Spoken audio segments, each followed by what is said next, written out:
എല്ലാവർക്കും നമസ്കാരം. നമ്മുടെ ചാനലിലേക്ക് എല്ലാവർക്കും സ്വാഗതം. ഇന്നത്തെ വീഡിയോയിൽ നമ്മൾ ഒരു മുട്ട ബജി ഉണ്ടാക്കാൻ പോവാണ്. അപ്പോൾ നമ്മൾ ഈ മുട്ട ബജി ഉണ്ടാക്കുമ്പോൾ ഒരു സ്പെഷ്യൽ ചേരുവ കൂടി ചേർക്കുന്നുണ്ട്. അതാണ് നമ്മുടെ ഈ മുട്ട ബജിക്ക് നല്ലൊരു ടേസ്റ്റ് കൊടുക്കുന്നത്. അപ്പോൾ അധികം താമസിയാതെ തന്നെ നമുക്ക് വീഡിയോയിലേക്ക് കിടക്കാം. ഇതെങ്ങനെയാണ് ചെയ്യുന്നതെന്ന് നോക്കാം. അപ്പോൾ മുട്ട ബജി ഉണ്ടാക്കാനായിട്ട് ഞാനിവിടെ 5 മുട്ട പുഴുങ്ങി രണ്ടായിട്ട് കട്ട് ചെയ്ത് വെച്ചിട്ടുണ്ട്. അപ്പോൾ മുട്ട കട്ട് ചെയ്യുമ്പോൾ കുറച്ച് ശ്രദ്ധിച്ച് കട്ട് ചെയ്യുക. അതിൻ്റെ ഉണ്ണി വിട്ട് പോകാത്ത രീതിയിൽ ശ്രദ്ധിച്ച് കട്ട് ചെയ്യുക. ഇനി ബജിക്കുള്ള ബാറ്റർ നമുക്ക് തയ്യാറാക്കാം. അതിനായിട്ട് ഞാനിവിടെ 1/2 കപ്പ് കടലമാവ് എടുത്തിട്ടുണ്ട്. ഇനി ഞാൻ ചേർക്കാൻ പോകുന്നത് 1/4 കപ്പ് പുട്ടുപൊടിയാണ്. അപ്പോൾ സാധാരണ അരിപ്പൊടി ചേർക്കുന്നതിനേക്കാൾ നമ്മൾ പുട്ടുണ്ടാക്കാനുള്ള പൊടി ചേർക്കുമ്പോൾ കുറച്ചും കൂടി നല്ലതായിരിക്കും. ഇനി നമുക്ക് ഇതിലേക്ക് ആവശ്യത്തിനുള്ള ഉപ്പിട്ട് കൊടുക്കാം. ഇനി നമുക്ക് മറ്റു ചേരുവകൾ ചേർത്ത് കൊടുക്കാം. ഇനി ഞാനതിലേക്ക് ഇട്ട് കൊടുക്കുന്നത് മുളക് പൊടിയാണ്. അപ്പോൾ 1/2 ടീസ്പൂൺ മുളക് പൊടി ഇട്ട് കൊടുക്കുന്നുണ്ട്. അപ്പോൾ നിങ്ങൾക്ക് വേണമെങ്കിൽ കാശ്മീരി മുളക് പൊടി ഉപയോഗിക്കാവുന്നതാണ്. ഞാനിപ്പോൾ സാധാരണ മുളക് പൊടിയാണ് ഇതിലേക്ക് ഇട്ട് കൊടുത്തിരിക്കുന്നത്. ഇനി നമുക്കൊരു 1/4 ടീസ്പൂൺ അളവിൽ മഞ്ഞൾപ്പൊടി ഇട്ട് കൊടുക്കാം. മഞ്ഞൾപ്പൊടി ഓപ്ഷണലാണ്, നിങ്ങൾക്ക് വേണ്ടാന്നുണ്ടെങ്കിൽ ഒഴിവാക്കാം. ഇനി നമുക്ക് ഇതിലേക്ക് ചേർത്ത് കൊടുക്കേണ്ടത് ഒരു 1/4 ടീസ്പൂൺ അളവിൽ ഗരം മസാലയാണ്. ഇനിയാണ് നമ്മൾ ചേർക്കാൻ പോകുന്ന സ്പെഷ്യൽ ഇൻഗ്രീഡിയൻറ്റ്. അത് വേറെ ഒന്നുമല്ല, നമ്മുടെ പെരുംജീരകത്തിൻ്റെ പൊടിയാണ്. പെരുംജീരകം പൊടിച്ചെടുത്തതാണ് ഇതിലേക്ക് ചേർത്ത് കൊടുത്തത്.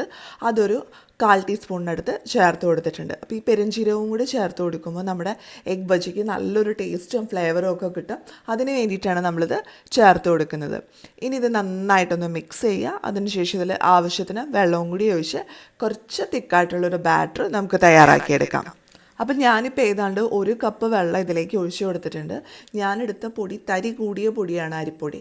അപ്പോൾ അതുകൊണ്ടാണ് അത്രയും വെള്ളം ആവശ്യമായിട്ട് വന്നത്. അപ്പം നിങ്ങൾ ഏത് ടൈപ്പ് പൊടിയാണ് എടുക്കുന്നത് അതനുസരിച്ച് വെള്ളത്തിൻ്റെ അളവിൽ വ്യത്യാസം വരും.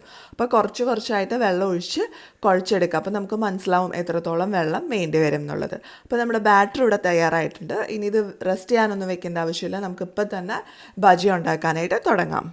അപ്പോൾ നമ്മുടെ മുട്ട ബജി ഉണ്ടാക്കാനായിട്ട് ഞാനിവിടെ ഒരു ചീനച്ചട്ടിയിൽ എണ്ണ ഒഴിച്ച് കൊടുത്തിട്ടുണ്ട്.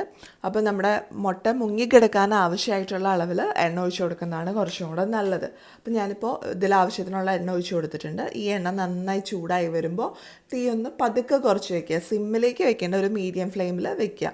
അതിനുശേഷം ഓരോ മുട്ടകളായിട്ട് എടുത്ത് നമ്മുടെ മാവിൽ മുക്കിയ ശേഷം എണ്ണയിലേക്ക് ഇട്ട് കൊടുക്കുക. അപ്പോൾ മുട്ട മുക്കുമ്പോൾ ഒരു കാര്യം പ്രത്യേകം ശ്രദ്ധിക്കണം, ആ ഉണ്ണി വിട്ടൊന്നും പോരരുത്. ആ ഒരു രീതിയിൽ പതുക്കെ മുക്കി കൊടുക്കുക. അതിനുശേഷം നമുക്ക് ഇത് നമ്മുടെ മാവിലേക്ക് ഇട്ട് കൊടുക്കുക. മാവിലേക്ക് ഇട്ട് കൊടുക്കുമ്പോൾ കുറച്ച് ശ്രദ്ധിക്കണം, മുട്ട ഇടുമ്പോൾ അത് പൊട്ടിത്തെറിക്കാനൊക്കെ ചാൻസ് കൂടുതലാണ്. അപ്പോൾ അതനുസരിച്ച് ശ്രദ്ധിച്ച് വേണം നമ്മൾ ചെയ്യാനായിട്ട്.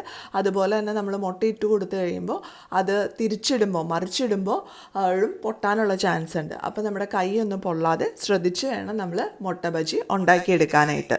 ഇതിപ്പോൾ ഒരു സൈഡ് നന്നായിട്ട് മുരിഞ്ഞിട്ടുണ്ട്. അപ്പോൾ നിങ്ങൾക്ക് കാണാൻ പറ്റും ഇത് ഇടയ്ക്കിടയ്ക്ക് പൊട്ടിത്തെറിക്കുന്ന പോലെയൊക്കെ കാണുന്നുണ്ട്. ഇനി ഇത് ശ്രദ്ധിച്ച് മറിച്ചിട്ട് കൊടുക്കുക. അപ്പോൾ ഇതിൻ്റെ സൈഡിൽ നമ്മൾ ആ ബാറ്റർ ഒഴിച്ചപ്പോൾ കുറച്ച് തരി പോലെയൊക്കെ വീണിട്ടുണ്ട്. അപ്പോൾ അത് നമ്മൾ കോരി മാറ്റാനും ശ്രദ്ധിക്കുക. അല്ലെങ്കിൽ അത് അവിടെ കിടന്ന് ഒരു കരിഞ്ഞ ചുവ നമ്മുടെ എണ്ണയ്ക്കും അതുപോലെ തന്നെ ബജിക്കും വരും.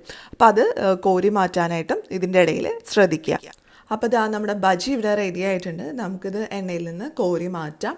അപ്പോൾ നമ്മുടെ ബജിക്ക് കുറച്ച് ചിറക് പോലെയൊക്കെ വന്നിട്ടുണ്ട്. അതിൻ്റെ സൈഡിലൊക്കെ മാവ് എക്സ്ട്രാ പിടിച്ചിരിക്കുന്നുണ്ട്. അതും ജസ്റ്റ് ഒന്ന് ഒടിച്ച് കളഞ്ഞ് ആ ഷേപ്പിലാക്കി എടുത്താൽ മതിയാവും. ഇതുപോലെ തന്നെ നമുക്ക് ബാക്കിയുള്ള മുട്ടകളും മാവിൽ മുക്കി പൊരിച്ചെടുക്കാം. അപ്പോൾ വളരെ സിമ്പിളായിട്ട് നമുക്ക് ചെയ്തെടുക്കാൻ പറ്റുന്ന ഒന്നാണ് മുട്ട ബജി. അപ്പോൾ തട്ടുകടയിൽ നിന്നൊക്കെ നമ്മൾ വാങ്ങുന്ന അതേ ടേസ്റ്റിൽ തന്നെ നമുക്കിത് വീട്ടിൽ തയ്യാറാക്കിയെടുക്കാനായിട്ട് സാധിക്കും. അപ്പോൾ എല്ലാവർക്കും ഇന്നത്തെ ഈ റെസിപ്പി ഇഷ്ടമായെന്ന് പ്രതീക്ഷിക്കുന്നു. റെസിപ്പി ഇഷ്ടമായാൽ ലൈക്ക് ചെയ്യുക, ഷെയർ ചെയ്യുക. അതുപോലെ ഇതിനെക്കുറിച്ചുള്ള അഭിപ്രായങ്ങളൊക്കെ താഴെ കമൻറ്റ് ബോക്സിൽ പറയുക. പിന്നെ നിങ്ങൾ ഈ ചാനൽ ആദ്യമായിട്ടാണ് കാണുന്നതെങ്കിൽ നമ്മുടെ വീഡിയോന് താഴെയുള്ള red colour subscribe button press ചെയ്ത് ചാനൽ ഒന്ന് സബ്സ്ക്രൈബ് ചെയ്യാൻ മറക്കല്ലേ. ഇനി അടുത്ത ദിവസം നമുക്ക് പുതിയൊരു വീഡിയോ ആയിട്ട് വീണ്ടും കാണാം.